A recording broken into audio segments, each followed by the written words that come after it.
the immediate past chief executive of the Environmental Protection Agency, Henry Kwabena, is warning of a potential ban on cocoa beans from Ghana in the world market due to the high level of land degradation and pollution in the country. Henry Kokofu and other environmental specialists are worried about the level of pollution in the country and have blamed it on human activities. Citi News' Ashanti regional correspondent Doris Lonta reports.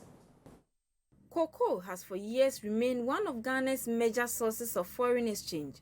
However, with recent concerns about the destruction of the environment, cocoa exports could be negatively affected as the world market is increasingly disturbed by the level of environmental degradation in Ghana. The former CEO of the Environmental Protection Agency, who was at the forefront of fighting this, has thus warned against the world market coming after Ghana to complain about alleged contamination of cocoa beans if environmental pollution continues. It is important to know that the cocoa industry, of which it has been the backbone of our economy, is in dire stress, is in serious danger because of illegal mining. Apart from depriving the farmlands, making it available for farming, cocoa is being contaminated. And very soon, the world market will come after us, citing contamination in our cocoa beans. And that would have been a very bad story for us as a people. Noise and air pollution are also other major issues that stakeholders want to be looked at seriously. Analysts have lamented that noise and air pollution are treated as menial, but argued that they could be the most dangerous pollutants threatening human life. The former CEO of the Environmental Protection Agency, Dr. Henry Kwabena, speaking extensively about noise pollution and the impact of human activities on the environment, laments the level of indiscipline in protecting the environment. He says the difficulty in enforcing law and order is as a result of the disregard for indigenous knowledge and practices. Indiscipline that has caused breakdown of law and order.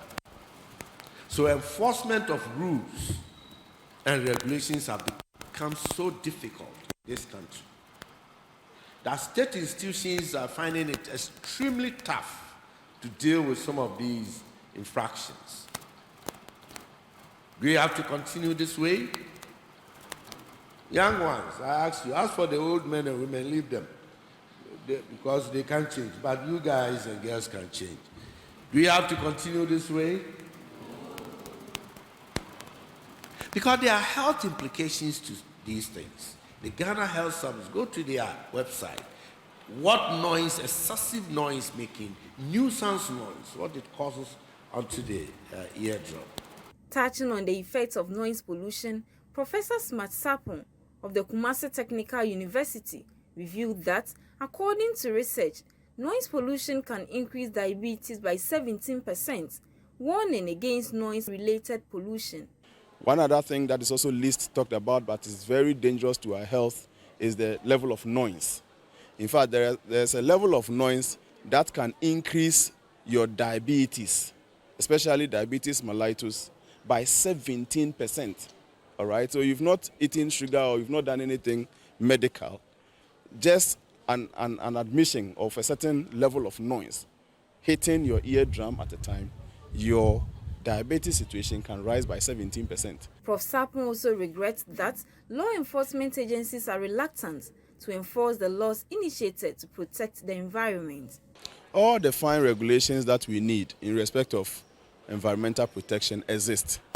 All the fine ones. Recently, even electronic waste and other new forms of waste that didn't used to be part of our discussion have all been legislated. There are a lot of legislature on all those ones.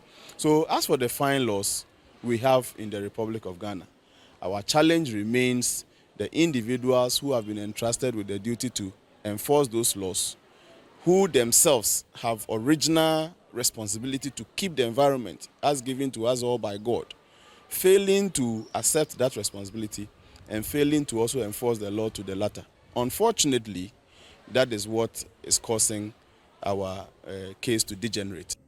The analyst raised these concerns during a public lecture at the Kumasi Technical University on the topic Protecting the Environment Today for Our Children and Grandchildren. Environmental experts are lamenting the impact of environmental pollution on human life and have thus charged individuals to be responsible in keeping the environment clean and sustainable. Reporting for Citi News, I'm Doris Lonta, Kumasi, Ashanti Region.